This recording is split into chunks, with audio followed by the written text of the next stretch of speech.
नमस्कार दोस्तों, मैं हूं Vineet Sharma, international certified career counsellor and director of team 360। दोस्तों, आपने कभी सोचा है कि आपके बच्चे में क्या टैलेंट है? आपने कभी तो ऐसा सोचा होगा कि आपका बच्चा क्या जन्मजात प्रतिभा लेकर पैदा हुआ है, उसे किस फील्ड में डालना चाहिए जिसमें वो सबसे ज़्यादा एक्सेल कर सके। क्या आपने कभी ऐसा सोचा है कि आपके बच्चे में ऐसा क्या टैलेंट है, जिस टैलेंट की ओर अगर आप बच्चे को बढ़ाएं तो उस फील्ड में सफलताओं के शिखर को छू सकता है और अपनी लाइफ के अंदर हमेशा हैप्पी रह सकता है।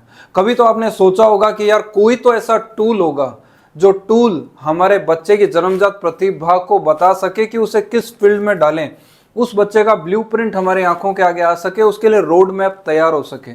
कभी तो आपने सोचा होगा ऐसा।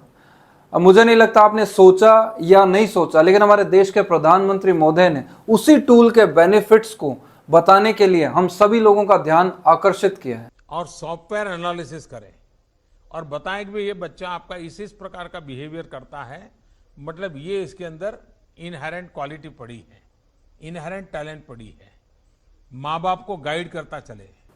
और इतना ही नहीं, टीम 360 पिछले 11 साल से, यानी कि हम लोग पिछले 11 साल से उस टूल के बेनिफिट देश विदेश के बच्चों को और उनके पेरेंट्स को देकर लाभान्वित कर रहे हैं। दोस्तों, विश्व के अंदर बोले या दुनिया में बोले, केवल 3% लोग ही जीनियस होते हैं और 97% लोग जीनियस होने के प्रयास में रह जाते हैं, इसलिए 97% की कैटेगरी में होके रह जाते हैं। लेकिन 3% लोग जो जीनियस होते हैं उसके पीछे रीजन ये है कि वो अपनी जन्मजात प्रतिभा को पहचानते हैं और उस फील्ड में काम करना चालू कर देते हैं। जैसे लता मंगेशकर, म्यूजिक के फील्ड को पहचाना और उस फील्ड में काम करके उन्होंने सफलताओं की बुलंदियों को छू लिया। सचिन तेंदुलकर, जिन्होंने अपने फील्ड को पहचाना और क्रिकेट के अंदर भगवान के नाम से जाने लगे। अगर बात की जाए आइंस्टीन की, तो आइंस्टीन भी महान वैज्ञानिक बने। अब्दुल कलाम, जिन्हें मिसाइल मैन कहा जाता है, जो कि बड़े ऊंचे लेवल पर पहुंचे, देश को उन्होंने बहुत कंट्रीब्यूट किया। वैसे ही मैं आपको कहना चाहूंगा कि 3% लोग ही अपने जन्मजात प्रतिभा को पहचानते हैं और उस पर काम करते हैं। अब मेरा सवाल आप लोगों से ये है कि आप अपने बच्चों को किस फील्ड में, किस कैटेगरी में डालना चाहेंगे, 3% वाली या 97% वाली?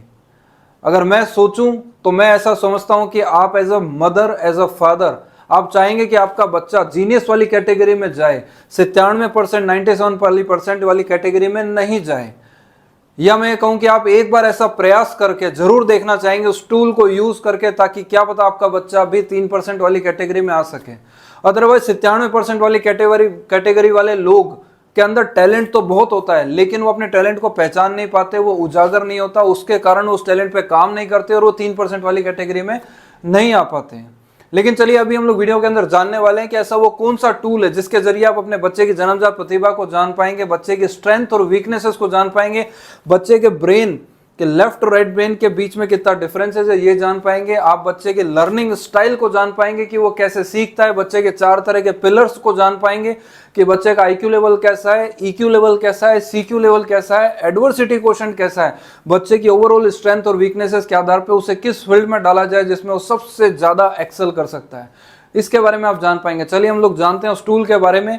अगर उस टूल के बारे में मैं आपको बताना चाहूं तो उस टूल का नाम है ओरा, जिसका फुल फॉर्म होता है ऑस्ट्रेलियन यूनिक रिज एनालिसिस। ये ओरा कंसेप्ट बहुत ही अमेजिंग और जबरदस्त कंसेप्ट है, जिसकी वजह से, इस टूल की वजह से आप अपने बच्चों की जन्मजात प्रतिभा को बिल्कुल जान सकते हैं, वो भी साइंटिफिकली। लेकिन आपके मन में आ रहा होगा कि यार ये क्या ऐसा पॉसिबल है, क्या ऐसा हो सकता है, आपको सरप्राइजिंग लग रहा होगा। तो चलिए मैं आपको ओरा के बारे में डिटेल बताता हूं। देखिए, इसका नाम है, जैसा मैंने अभी आपको बताया, ऑस्ट्रेलियन यूनिक रिज एनालिसिस। ये 2 हिस्सों से मिलकर बना है, 2 हिस्सों से मिलकर बना है, जिसमें पहला हिस्सा हो गया न्यूरॉन्स का डिस्ट्रीब्यूशन, यानी distribution of neurons, and second हो गया, आप जैसा कि स्क्रीन पर देख पा रहे हैं, फिंगरप्रिंट्स, यानी न्यूरॉन्स का डिस्ट्रीब्यूशन और फिंगरप्रिंट दोनों के कॉम्बिनेशन से बना है ओरा ऑस्ट्रेलियन यूनिक रिज एनालिसिस। अब आप देखेंगे न्यूरॉन्स डिस्ट्रीब्यूशन क्या, तो न्यूरॉन्स डिस्ट्रीब्यूशन को हम समझना चाहें तो मैं आपको बताऊंगा कि एक इंसान के दिमाग में 86 बिलियन न्यूरॉन्स होते हैं। ये न्यूरॉन्स हमारे ब्रेन के 8 तरह के लोब्स में डिवाइडेड होते हैं। अब 8 तरह के लोब्स में डिस्ट्रीब्यूटेड है, पूरे डिवाइडेड हैं। अब आप सोच रहे होंगे आखिर ये लोब्स क्या होते हैं। लोब्स को समझने से पहले मैं आपको बताना चाहूंगा कि जैसा कि आप लोग जानते हैं, हर इंसान जानता है कि हमारे ब्रेन के 2 हिस्से होते हैं, left hemisphere and right hemisphere. तो लेफ्ट और राइट दोनों के अंदर 4 और 4 लोब्स होते हैं, तो दोनों मिलाकर 8 तरह के लोब्स होते हैं। इन लोब्स को हम अगर बायोलॉजिकली समझे तो इसका नाम होता है, जैसे पहला लोब है जिसे हम बोलते हैं फ्रंटल लोब, दूसरा लोब हो गया जिसे हम बोलेंगे पैरिएटल लोब, तीसरा लोब हो गया जिसे हम बोलेंगे टेम्परल लोब, और चौथा लोब है जिसे हम लोग बोल सकते हैं ओसिपिटल लोब। इन चारों लोब्स में मिलाकर टोटल 86 बिलियन न्यूरॉन्स डिवाइडेड होते हैं। अब आपके मन में आ रहा होगा आखिर ये लोब्स होता क्या है, तो हम लोब्स के बारे में जानकारी करते हैं। देखिए, लोब्स को अगर मैं आपको सरल भाषा में समझाना चाहूं तो मैं आपको कहूंगा जैसे आपके घर में स्विच बोर्ड होता है, जैसे आप स्विच ऑन करते हैं तो फैन स्टार्ट होता है, दूसरा स्विच करते हैं तो बल्ब स्टार्ट होता है, तीसरा करते हैं तो गीजर चालू होता है। सब अलग अलग स्विच अपने अपने कैरेक्टरिस्टिक, अपने अपने काम के लिए रिस्पॉन्सिबल है। क्या कभी आपने ऐसा सोचा कि अगर आपने फैन का स्विच दबाया तो आपके रसोई के अंदर चिमनी चालू हो गई? आपने कभी रूम का एसी चलाया तो आपके बाथरूम में जाके गीजर ऑन हो गया?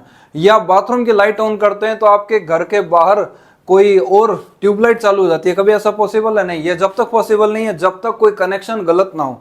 अदरवाइज कहने का अर्थ ये हुआ कि हर स्विच अपनी एक कैरेक्टरिस्टिक लिए हुए है। उसी तरह से हमारे ब्रेन के अंदर टोटल 8 तरह के स्विचेस हैं जिन्हें हम बायोलॉजिकली बोलते हैं लोब्स, LOBES, लोब्स। ये हर लोब अपनी एक कैरेक्टरिस्टिक के लिए रेस्पॉन्सिबल है। अब बात करते हैं हम फिंगरप्रिंट के बारे में।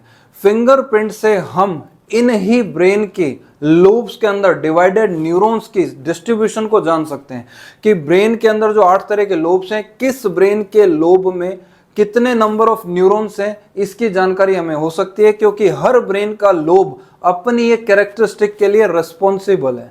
तो अगर हमें यह जानकारी हो जाए कि कौन से ब्रेन के लोब में नंबर ऑफ न्यूरॉन्स ज्यादा हैं, उसी फील्ड के अंदर हम बच्चे को आगे बढ़ा सकते हैं। जैसे फ्रंटल लोब है, अगर इसमें न्यूरॉन्स की संख्या ज्यादा है तो इससे रिलेटेड जितने भी प्रोफेशन होंगे, अगर उस दिशा में हम बच्चे को बढ़ाएंगे तो बच्चा बहुत जबरदस्त आगे बढ़ेगा और सफलताओं के शिखर को चूमेगा और आगे बढ़ता जाएगा, बुलंदियों को छुएगा। लेकिन अगर हमें जानकारी नहीं है और किसी ब्रेन के हिस्से में, लोब में न्यूरॉन्स, नंबर ऑफ न्यूरॉन्स कम है और हम वहां पे एफर्ट कर रहे हैं, तो एकदम वैसी बात हो गई कि हम हवा के विपरीत जाने का प्रयास कर रहे हैं। तो हमें मेहनत बहुत करनी पड़ रही है लेकिन सफलता नहीं मिल रही है। चलिए हम लोग बात करते हैं फिंगरप्रिंट के बारे में। तो जहां तक कि बहुत से हमें पेरेंट्स मिलते हैं, पिछले 11 साल से हम लोग इस फील्ड में काम कर रहे हैं और लोग बोलते हैं कि यार क्या ये वाकई ऐसा होता है? क्या फिंगरप्रिंट से ब्रेन का कनेक्शन होता है? क्या फिंगरप्रिंट से हम ब्रेन की स्ट्रेंथ और वीकनेसेस को जान सकते हैं? तो मैं कहूंगा जी हाँ। मैं आपको इसका साइंटिफिक बेसिस समझाऊंगा, वो भी 2 तरीके से। दोनों ही साइंटिफिकली तरीके आपके दिमाग में कंसेप्ट क्लियर करेंगे, डाउट क्लियर करेंगे। देखिए, जब बच्चा माँ के पेट में 13 से 21 वीक का डेवलप होता है तो उस बच्चे के ब्रेन का एक छोटा सा पार्ट अंदर डेवलप हो रहा होता है जिसे हम बोलते हैं सेरिब्रम कॉर्टेक्स। इसी के साथ में हमारी फिंगर टिप्स भी डिजाइन होती है जिसे बायोलॉजिकली हम लोग बोलते हैं रिजेस। ये भी डिजाइन उसी समय होती है पैरेलल जिस समय बच्चे का ब्रेन डेवलप हो रहा है। इसलिए दोनों का साइमल्टेनियसली डेवलपमेंट होना ये जताता है कि दोनों के बीच में रिलेशनशिप है। जब हमारी बॉडी के अंदर, जब बच्चा छोटा होता है, माँ के गर्भ में डेवलप हो रहा होता है, तब उसका ब्रेन का जब हिस्सा डेवलप हो रहा होता है तो उस डेवलपमेंट की जो छाप है वो उसी दौरान डेवलप हो रही फिंगर टिप्स के अंदर आ जाती है। इसलिए फिंगर टिप्स से हम बच्चे की ब्रेन की स्ट्रेंथ और वीकनेसेस को जान सकते हैं। लेकिन आपके दिमाग में आएगा कि यार क्या ये वाकई ऐसा होता है? वाकई साइंटिफिक है? क्या कनेक्शन होता है? कुछ पेरेंट्स ऐसा सोच रहे होंगे कि क्या वाकई फिंगरप्रिंट से इतनी डिटेल जानकारी मिल जाती है? तो मैं आपको बताना चाहूंगा एक और साइंटिफिक हिस्सा जिससे आपको जानकारी हो जाएगी। देखिए क्या होता है, जब बॉडी का निर्माण होता है, हमारी बॉडी का अगर बात की जाए एम्ब्रोलॉजी की, तो एम्ब्रोलॉजी में अगर बात करते हैं नर्वस सिस्टम के बारे में, तो नर्वस सिस्टम 3 मेजर पार्ट से मिलकर बनता है जिसे हम बोलते हैं सबसे पहले एक्टोडर्म। एक्टोडर्म नाम का एक पार्ट होता है जिसे आप स्क्रीन पर देख पा रहे होंगे, दूसरा बोलते हैं मीजोडर्म और तीसरा होता है एंडोडर्म। ये 3 हिस्सों से मिलकर हमारी बॉडी का निर्माण होता है और तीनों ही अलग अलग कैरेक्टरिस्टिक के लिए जिम्मेदार है। जैसे एक्टोडर्म है वो अलग चीज के लिए जिम्मेदार है जिसके बारे में भी आपको बताने वाला हूं, और बात करें दूसरा जिसे हम बोलेंगे मीजोडर्म तो वो अलग चीज के लिए रिस्पॉन्सिबल है, और बात करें एंडोडर्म तो वो एक अलग चीज के लिए रिस्पॉन्सिबल है। अगर मीजोडर्म की बात की जाए तो ये हमारी बॉडी का स्केलेटन, हमारी किडनी का डेवलपमेंट, रिप्रोडक्टिव सिस्टम के बारे में, इस चीज को ध्यान रखने के लिए आगे बढ़ता है। अगर एक और साइंटिफिक तरीके से अगर मैं आपको बताऊं कि फिंगरप्रिंट से ब्रेन का कनेक्शन होता है या नहीं, तो इसके पीछे एक बहुत ही साइंटिफिक जबरदस्त डिटेल है, रिसर्च है, जिसे हम जान सकते हैं। वो ये कि हमारी बॉडी का जो निर्माण होता है, अगर मैं बात करूं एम्ब्रोलॉजी की, तो एम्ब्रोलॉजी की अगर बात करूं नर्वस सिस्टम की, तो नर्वस सिस्टम में भी 3 मेजर हिस्से हैं जिसकी वजह से हमारा बॉडी का निर्माण होता है, जिसमें पहला हिस्सा है जिसे हम बोलेंगे एक्टोडर्म, और बात की जाए दूसरे हिस्से की तो होता है मीजोडर्म, और अगर बात की जाए तीसरे हिस्से की तो एंडोडर्म। ये तीनों की वजह से हमारी पूरी बॉडी का निर्माण होता है।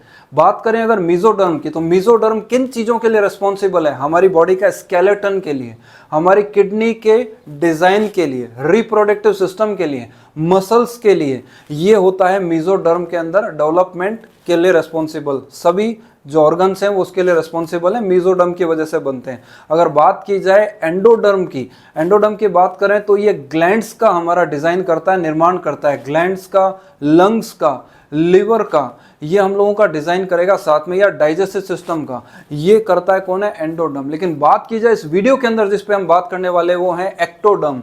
एक्टोडर्म में यूनिक चीज डिजाइन होती है, जैसे हमारा ब्रेन, जैसे हमारे फिंगरप्रिंट, जैसे हमारी आंखों की आउटर लेयर, ये डिजाइन होती है। यानी तीनों चीजें जो मैंने आपको बताई एकदम यूनिक है। यूनिक कैसे है? दुनिया में किसी से भी आपका ब्रेन मैच नहीं हो सकता, आपके फिंगरप्रिंट दुनिया में किसी से मैच नहीं हो सकते, आपकी आंखों की आउटर लेयर जिसे हम आइरिस बोलते हैं, ये आपका किसी से मैच नहीं हो सकता। यानी यूनिक चीज का जो हमारी बॉडी के अंदर निर्माण होता है वो होता है एक्टोडर्म से।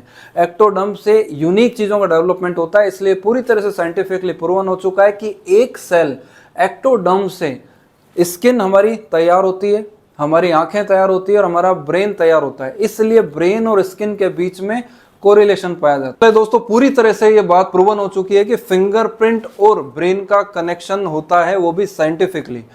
अगर मैं आपको कहना चाहूं कि अगर आप ये टेस्ट करवाना चाहते हैं और रेडी हैं अपने बच्चे का ये ओरा टेस्ट कराना, जिसका नाम है ऑस्ट्रेलियन यूनिक रिज एनालिसिस, अगर इस एनालिसिस को कराना चाहते हैं तो उसको क्या बेनिफिट हो सकते हैं, चलिए हम लोग जान लेते हैं, ताकि आप ये पूरी तरह से सुनिश्चित हो जाएं कि ये टेस्ट आपको अपने बच्चे के लिए कराना चाहिए या नहीं कराना चाहिए। चलिए हम लोग जानते हैं इसके क्या बेनिफिट हो सकते हैं। दोस्तों अगर बात की जाए बेनिफिट की, तो सबसे पहले मैं आपको प्रोसेस बता दूं। प्रोसेस कुछ बड़ा नहीं है, इसमें हमें आपके बच्चे के फिंगरप्रिंट कलेक्ट करने होंगे। अब फिंगरप्रिंट लेने के 2 तरीके हैं। अगर आप चाहें तो हमारे इंडिया में जहां भी सेंटर है वहां पर फिंगरप्रिंट आप बच्चे के दे सकते हैं, वो स्कैनर और लैपटॉप के जरिए आपके बच्चों के फिंगरप्रिंट कलेक्ट कर लेंगे। अगर ऐसी आप जगह से हैं और आप वीडियो देख रहे हैं जहां पर सेंटर हमारा अवेलेबल नहीं है, तो दूसरा रास्ता है कि आपके फिंगरप्रिंट हम ऑनलाइन भी कलेक्ट कर सकते हैं। उसके लिए स्क्रीन पे दिए गए नंबर पे आप हमसे बात करेंगे, हम आपको प्रोसेस बताएंगे, उसके जरिए आपके ऑनलाइन फिंगरप्रिंट मंगा लिए जाएंगे और 3 से 4 दिन में रिपोर्ट रेडी होकर आपके पास आ जाएगी। आने के बाद आप हमारे काउंसलर से टाइम सेट करके और आप काउंसलिंग अपने बच्चे ही करा सकते हैं। काउंसलिंग के लिए भी 2 तरीके हैं, चाहे तो आप ऑफलाइन कर सकते हैं, अगर आपके शहर में हमारा सेंटर है तो आप वहां पे काउंसलिंग ले सकते हैं, या फिर ऑनलाइन काउंसलिंग भी आप ले सकते हैं। दोनों ही काउंसलिंग में कोई तरह की प्रॉब्लम नहीं आती है। ऑनलाइन काउंसलिंग में आपको रेफरेंस के लिए आपको एक वीडियो भी दिया जाएगा जो कि रिकॉर्डेड होगा, ताकि भविष्य में कभी आप देखना चाहें तो दोबारा से उस वीडियो को सुन सकते हैं। ऑफलाइन काउंसलिंग के अंदर अगर आप दोबारा से काउंसलिंग लेना चाहें तो भी आप ले सकते हैं। इसलिए प्रोसेस ये है कि सबसे पहले आपको फिंगरप्रिंट देना है, फिर रिपोर्ट आएगी, उसके बाद हमारे सर्टिफाइड, इंटरनेशनली सर्टिफाइड जो काउंसलर्स हैं वो आपके बच्चे की इस ओरा एनालिसिस जो रिपोर्ट है इसकी काउंसलिंग करेंगे। काउंसलिंग के अंदर क्या क्या आपको बातें जानने को मिलेगी उसके बारे में बता दूं। जैसा आप स्क्रीन पर देख पा रहे हैं कि आपको आपके बच्चे की स्ट्रेंथ और वीकनेसेस के बारे में जानकारी होगी, आपके बच्चे की आपको पर्सनैलिटी स्टाइल के बारे में आपको जानकारी हो जाने वाली है, आपके बच्चे की ब्रेन की लेफ्ट और राइट दोनों ब्रेन के आपको डिफरेंसेस के बारे में पता लगेगा। ये भी आपको जानने में मिलेगा कि डोमिनेंसी ऑफ ब्रेन जो कौन सा है, लेफ्ट वाला ब्रेन डोमिनेटिंग है या राइट वाला ब्रेन डोमिनेटिंग है। आप ये जान पाएंगे न्यूरॉन्स डिस्ट्रीब्यूशन ऑफ 8 लोब्स, हमारे ब्रेन के 8 तरह के लोब्स जो कि मैं पूर्व में वीडियो में बता चुका हूं, उसमें कौन से ब्रेन के हिस्से में, कौन से ब्रेन के लोब में नंबर ऑफ न्यूरॉन्स ज्यादा है, उस चीज की डोमिनेंसी हमारे ज्यादा होगी, व्यवहार में परिलक्षित होगी। तो हमें जानने को मिलेगा कि कौन से ब्रेन के लोब में न्यूरॉन्स की संख्या ज्यादा है, ये भी हम जान पाएंगे। साथ में हमें हमारी जन्मजात प्रतिभा जो इनबॉर्न टैलेंट है उसके बारे में हमें जानने को मिल सकता है। साथ में आप ये भी जान पाएंगे आपके बच्चे का लर्निंग पैटर्न कौन सा है, उसको कैसे आंसर्स याद करने चाहिए, उसके सीखने का स्टाइल कौन सा है। साथ में आप ये भी जान पाएंगे कि आपके बच्चे का IQ लेवल कितना है, आपके बच्चे का इमोशनल क्वोशेंट कैसा है, क्रिएटिविटी क्वोशेंट कैसा है, एडवर्सिटी क्वोशेंट कैसा है, साथ में आप बच्चे की ओवरऑल पर्सनैलिटी या उसकी स्ट्रेंथ और वीकनेसेस के आधार पे करियर भी जान पाएंगे कि आपके बच्चे को किस फील्ड में डालना चाहिए, स्पेसिफिक किस में जाना चाहिए। जैसे रिपोर्ट में दिया आपका बच्चा साइंस के अंदर अच्छा है, बायोलॉजी में अच्छा है, उसे डॉक्टर के अंदर भी बहुत सारी लाइन है, उसे डॉक्टर बनना चाहिए, उसे वेटनरी साइड में जाना चाहिए, उसे न्यूट्रिशन में जाना चाहिए, उसे केमिस्ट में जाना चाहिए, उसे किसी मेडिकल कॉलेज में प्रोफेसर बनना चाहिए। एक्चुअल में उसको करना क्या चाहिए, वो भी मेडिकल लाइन के अंदर भी बहुत से ऑप्शन है, क्या करना चाहिए, इतना स्पेसिफिक भी आप अपने बच्चे के बारे में जान पाएंगे। और मैं कहूंगा दोस्तों, इससे सुनहरा जबरदस्त गिफ्ट आप अपने बच्चे को नहीं दे पाएंगे।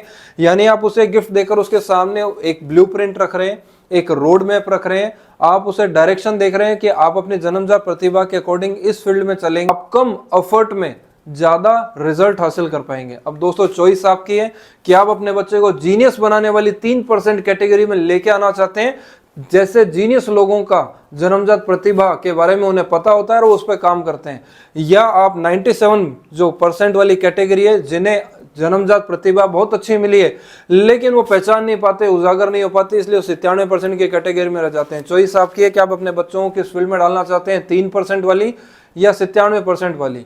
लेकिन दोस्तों मैं आपको यहाँ पे स्पष्ट कर देना चाहता हूँ, इस वीडियो को अगर आपने पूरा देख लिया तो वीडियो देखने के बाद आपको आपके मन में ये मलाल नहीं रहेगा, ये क्वेश्चन आपके मन में नहीं रहेगा कि काश हमारे पास में ऐसा कोई टूल होता जिससे हम अपने बच्चे की जन्मजात प्रतिभा के बारे में जान पाते, उसके टैलेंट के बारे में जान पाते।